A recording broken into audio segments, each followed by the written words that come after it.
kayo mag-charge ng cellphone bago matulog. Welcome back na part 2 na tayo sa Fire Safety Campaign. Ako po si Sean Pacosmani sa Isabag Electric School mula October 7, 2024. Ngayon na maaga, mag-charge kayo yung phone. Mabilis lang naman na po yung charge ng cellphone. Okay? Sabihin nyo sa mga ate nyo, sa mga kuya nyo, sa mga nanay, tatay, huwag mag-charge ng cellphone bago matulog. Bago matulog. Oh yeah. Pupugutin nyo po siya pagkatapos bago magsunog ha. Katulad si Dawi, si Kane, ay fire. Hindi katulad si Undertaker, ang recipes. No. Pupugutin nyo yun. Kasi delikado yun. Dapat iligtas na mga pamilya. Ligtas Pilipinas sa ABS-CBN. Ano tayo mo? Ano pangalan mo? Wow! Okay. Guys, ako po si Sean Franco Osmani. Narito ako, October 7, 2024 sa Isabag Elementary School. Matapos lumipat ako mula sa Lucena West 2. Nice one. Napapayaan niluluto. Okay, thank you, Macho. Napapayaan niluluto. So, mga nanay, mga mama, mga sir, yung mga mahilig mo nagluluto pagkagaling sa trabaho sa hapon. So, hanggang maaari po, lalo na po pag yung niluluto natin involve yung mga mantika, lagi po natin silang babantayan o tututukan. Wag po natin iniwanan yung mga niluluto natin. So, ano po ba gagawin natin kung sakasakali mag-clear yung pinipito natin yung mantika? Bubulusan ba natin ang tubig, mga bata? Sino nagsabi ko, taas ang kamay? Sino nagsabi ko, nabubulusan ng tubig? Huwag ka kayo nahiga. Okay lang yan, walang maling sagot. So, yan.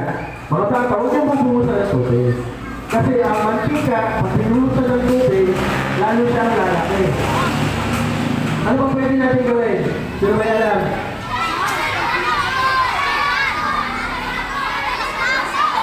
Okay, very good, very good. Yung bata doon, yung nasa gawin. Ang gagawin natin, kumuha tayo ng basahan, lagyan natin ng tubig, ipulubog natin sa timba na maraming tubig. Then, pwede natin ipakulog doon sa kawali na susunod. Very good. Tapos papatayin yung gasol. Very good. Then, papatayin yung stove. Okay, wag na wag niyo po bubulusan ng tubig. Tandaan niyo po na hindi po lahat ng apoy pwede patayin ng tubig. Mayroon po mga sunog o mga apoy na hindi pwede po bubulusan ng tubig. Mamaya po malalaman niyan pag nag-demo na po tayo ng ating fire extinguisher. So, kantila at kasera. Sino ba dito gumagamit pa ng kantila at kasera? Wala na siguro ano. Pero kung sakaling gagamit kayo ng kantila o kasera pag nag-brown out, ilalagay niyo siya sa planggana na merong tubig. Pwede ipapatong yung kantila o kasera sa gitna ng planggana na may tubig. Para pag napumba siya, mamamatay siya agad. Oh, mamamatay. Tulog na iba. Bawal magsunog sa bahay. So yan, sirang hose ng tangke ng LPG. Ito. So, ang tangke ba ng LPG, mga bata ay sumasabog? Ha? Mga ma'am? Sino po dito naniniwala na po na ang tangke ng LPG po ay sumasabog? Oh! May nagsipo na dito? Yes! May nagluluto po sa atin. So ito, tandaan nyo.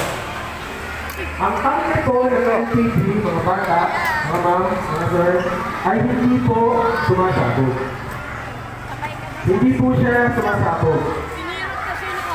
Ang nakikita niyo po ay ang tawag po doon sa ating combustion. Ganito po, na-experience nyo na po ba na pag nagluluto kayo sa kalan, pag bukas nyo ng una, walang sindi. Pag pinuksan nyo ulit, wala pa rin. Tapos pag pinindihan nyo ulit, biglang hiliyak. Nakaka-experience na po kayo ng gano'n? Yung biglang hiliyak. Ang nangyari po kasi doon, naipon na po yung gasol sa hangin. Sumigaw na po siya. So nagkaroon na po ng leak, yung LPG, then pag nagkaroon siya ng ignition, bigla po siyang hiliyak. Ang sudden combustion. Pero ang tangke po ng LPG, hindi po siya sasabot. Yung po napapanood niyo sa TV, sa pelikula, sa teleserye, na sumasabog ng LPG, hindi po yun totoo. Ang nangyayari po doon, lumiliyap lang po yung LPG. Pero hindi po siya sumasabog. Nakikita niyo na literal na pagsabog. No. Pwede po ito magkaroon ng combustion na malaki. Pag halimbawa po ganito, pagpasok niyo po sa isang kwarto o sa kitchen, at bigla niyo naamoy na merong namoy yung LPG, wag na po yung pagpangangin na buhayin po ang ilaw. Oh. Kasi ang hinihintay lang po yung ilaw ng LPG ay ignition. Naghihintay lang po yun ng kahit anong ignition. Kasi pag pinuhay niyo po ang ilaw, magkokos po ito ng ignition. Saka kaya po ito magkakaroon ng sudden combustion. Yun po yung biglang lililap. Opo. Kung may experience po yun nga po, pag nagbubuhay kayo ng kalan ng LPG na biglang lumilap ng malakas, dahil po naipon na po yung LPG sa inyong kusina. Ano po ang gagawin? Pagkakaamoy po kayo ng gano'n. Oh. Wag po magbubukas ang ilaw. Wag mo buksan ang ilaw. Hindi ko lang, wag magbubukas ng ilaw. Wag mong nabuksan ang ilaw. Yung mga bintana. Bintana. Ito, hayaan yung sumingaw. Oh. Then, tatawagin niyo si kuya, si ate, si nanay o kaya si tatay. Sabihin na ilabas yung tangke ng LPG. LPG. Diba po? LPG. LPG. Napapansin niyo po ba yung pinauna na yung tangke ng LPG natin ay nakalagay Di katulad, JPL, si John Branshaw, thank you. Nasa po ng lababo ang LPG. Mali po pala yun. Mali po na ang yung tangke ng LPG ay nakalagay sa ibabaw. Sa ilalim ng lababo. May pinto pa, di ba? May pinto, para nga daw po maipis. Pero kung makikita niyo po yung mga setup sa mga restaurant, sa mga malalaking restaurant, makikita niyo po yung LPG nila ay nasa labas. Nasa labas ng kitchen. Meron lang po siya parang lalagyan. Bakit po? Para pag nagkaroon ng leak o para pag suminaw sa LPG, hindi delikado. Sisinaw lang siya sa open air. Kaya ngayon, kung ang LPG niya sa bahay ay nasa ilalim pa rin ng lababo at may pinto pa rin, pwede nyo na naman magbuksan. Para kasi, bakit? Kasi hindi nyo maamoy pag may leak na yung LPG nyo. Mahihirapan kayo ma-distinguish na may leak na. So, paano ba natin malalaman kung may leak na yung LPG, mga bata? Sabihin nyo kay nanay, kay tatay, mamaya, pag-uwi. Paano daw po ba i-check yung leak ng LPG? So, kukuha tayo ng sponge, yung panghugas sa pinggan. Papasayin natin ng tubig, lalagyan natin ng dishwashing liquid, pabubulang natin ng bulang-bulang. Pupunasan natin yung hose ng LPG. LPG.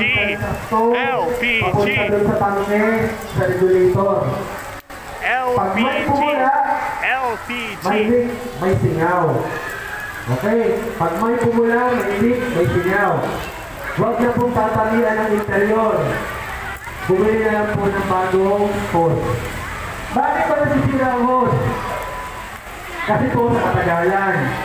Minsan po ninangyat ng mabait yung hose. Minsan ninangyat din po ng ipis. Lalo-lalo na po pag madalas ito, natatansin na nga niluluto natin na may mantika, may sarsa. So kaya ulitin po natin maglinis sa ating mga kusina. Kasi malinis po ito maglagay ng mabait at na mga ipis. Yan, mga bata. Sino dito ang naninigarilyo ang tatay, kapatid, kuya, tiyo, ate, nanay? Bawal ako magkigarilyo.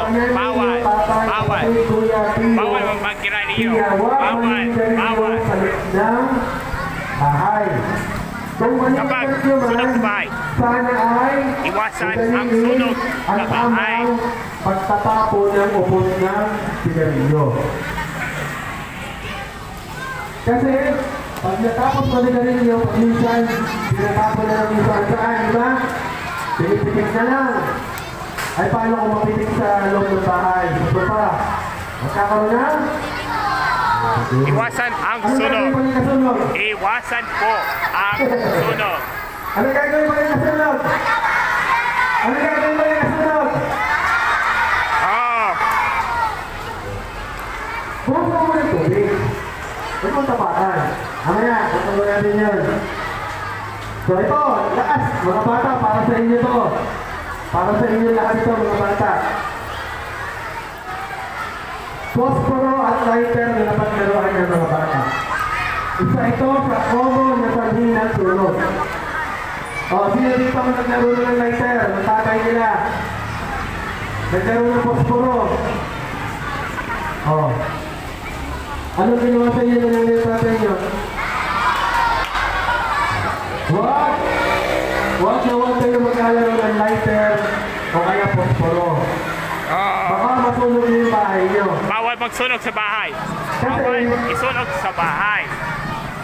Nung bata pa kasi ako, Babalik ng part 2. napagkaroon din ng Part 3. tatay ko. Way back.